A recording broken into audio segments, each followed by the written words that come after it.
I'm just going to go through some ban lists that I think you could call them emergency ban lists, because Konami noticed that these cards upon release were extremely powerful or oppressive, or there was just something about them that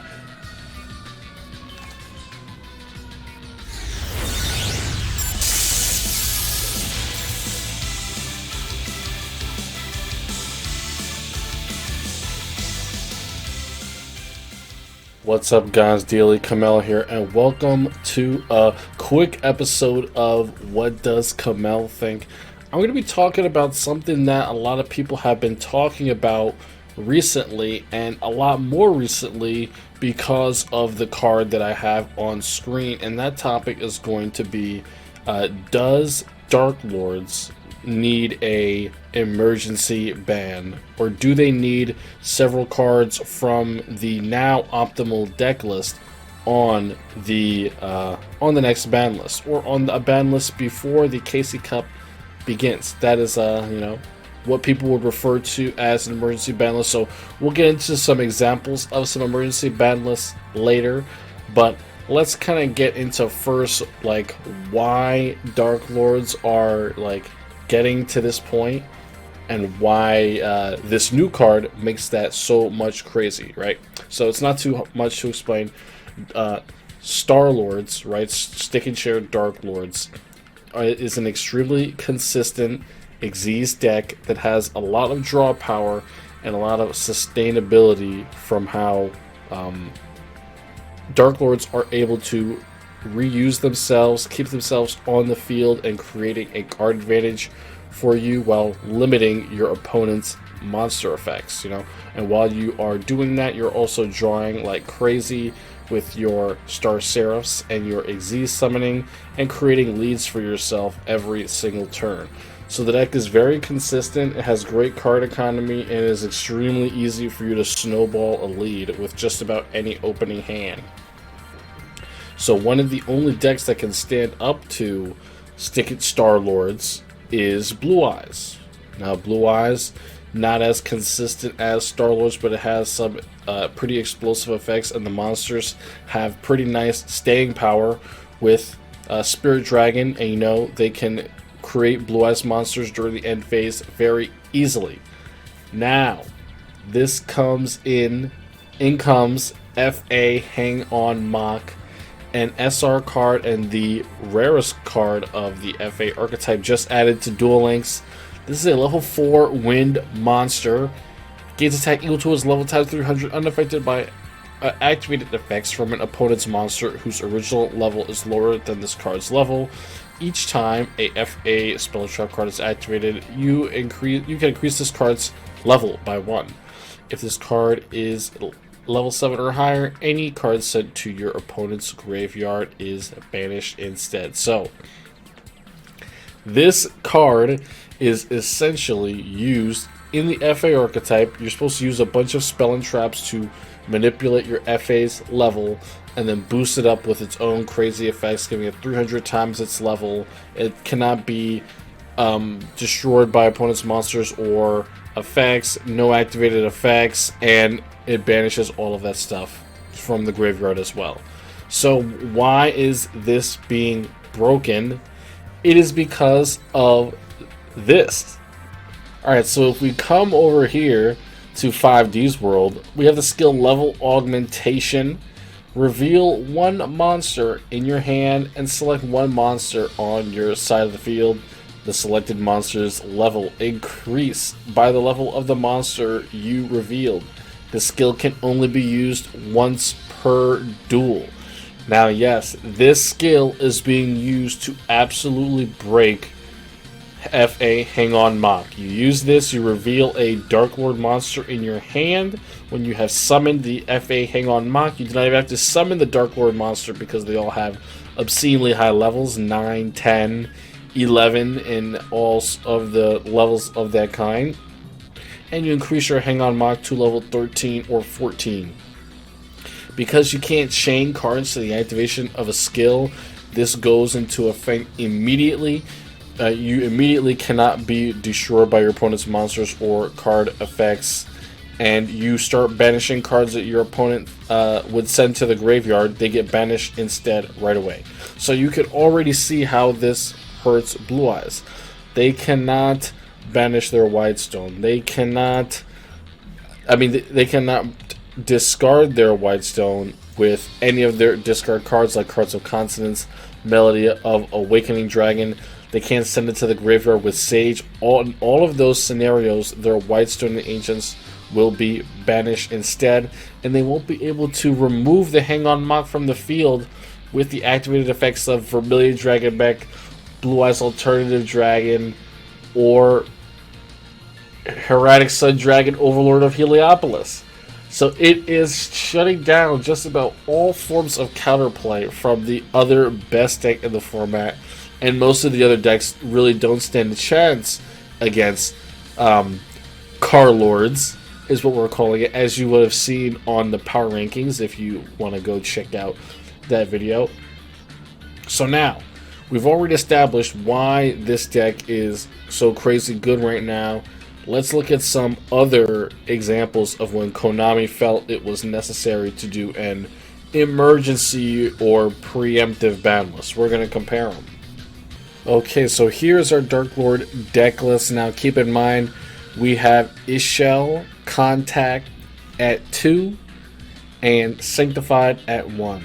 Now as for the other Darklord cards we have in the deck, only Tez and Nastin are played as like absolutes. Desires Tecton sometimes, but even it's not seen as much now that FAs are in the deck. So keep those cards in mind for the Darklord engine. As for Star Seraph, before we get into the other emergency bans, I don't know how much you can really limit the Star Seraph engine. I think, from what I've seen right now, that they're going to have to absolutely murder the Darklord engine. So let's look through history at some other emergency ban lists. First, we've got the most recent Battle Unboxer Veil. Just extended games way too long in the KC Cup it was first introduced in, and they just did not want it to become a problem, and I'm glad that they removed it, because that card is really great at giving decks that don't really have defensive options a chance. So yeah, great that it is not here.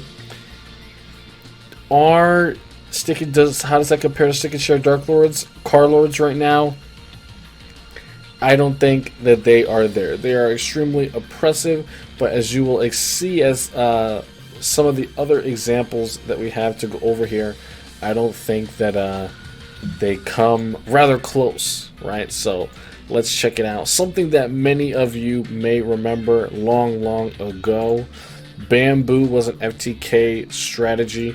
It had a couple cards. The Woodland Sprite was banned, and then the Golden Bamboo Sword was quickly banned after its release, a month after, I believe, on New Year's Day. So that qualifies as an emergency ban list, or something that had to happen very quickly, because they had to remove this toxic strategy with little to no counterplay from the game. And yes, I think that is going to be a big thing about emergency ban lists, right? Counterplay and enjoyability, right? FTK strategies are non-interactive, non-enjoyable, so it is something that they definitely want to get rid of. Stick and Share Darklords, again, I think people have to think differently when they look at a meta deck versus something that has no counterplay. So let's look at something else that maybe you could say it did have some counterplay, but it still got hit very quick on its release.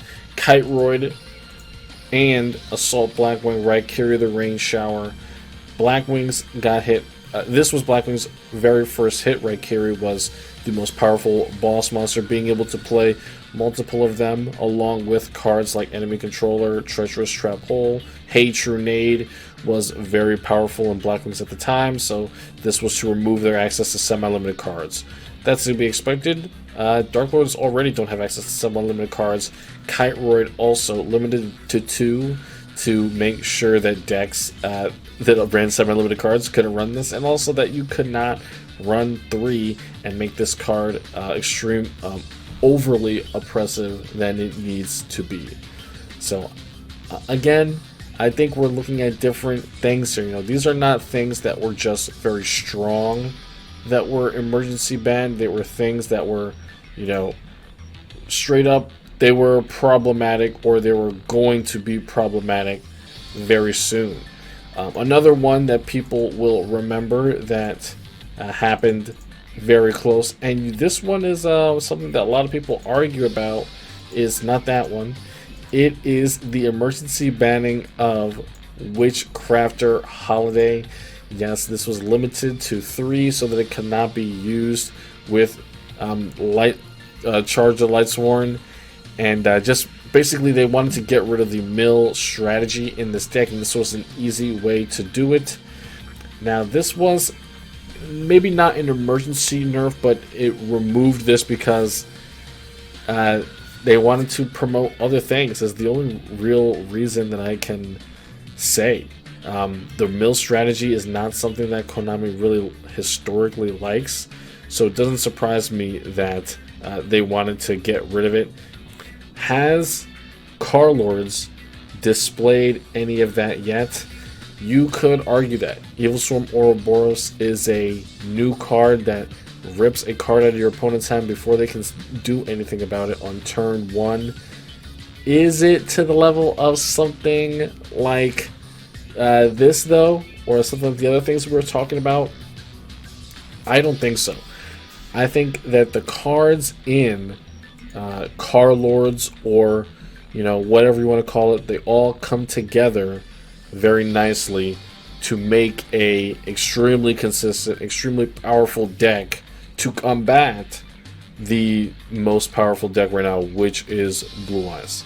Now, the only thing in this deck list that I think going forward should receive a hit would be Darklords, and I think that would be it for Darklords. Banishment, a main box, you are probably not going to get hit, so I believe Tez will maybe also be put to 2 with Ishel. Tez plays a large part in Darklord's survivability when that is all that you have to rely on. If you don't draw your Stick and Share or your FA Engine, if you're still able to cycle your Darklords until you get those cards, you can survive, and Tez helps you do that a lot. I think Herf has also talked about Tez being the next card for Darklords to be limited, and I would honestly just hope that is enough. It would really suck to lose a great engine like Star Seraph because of Darklords, right? Part of the most competent Xyz engine right now. It would be a shame for it to be brought down by Darklords. The same with FAs. They've just been added to the game as a part of like the Synchro resurgence. It would really suck if they would get hit because of an old deck becoming good again. So let me know what you guys think. I do not think Darklords need an emergency ban list, but I do think in the coming future, when the next one happens, they need to look at putting a nail in the coffin for the Darklord engine for good, because it has proven time and time again to be pretty toxic in Duel Links. So let me know what you guys think. Do you really fear Darklords? Do you think it's just the hotness of this meta and it'll be gone the next one, or do you think it's here to stay for a while? Peace out, guys, and I'll see you in the next video.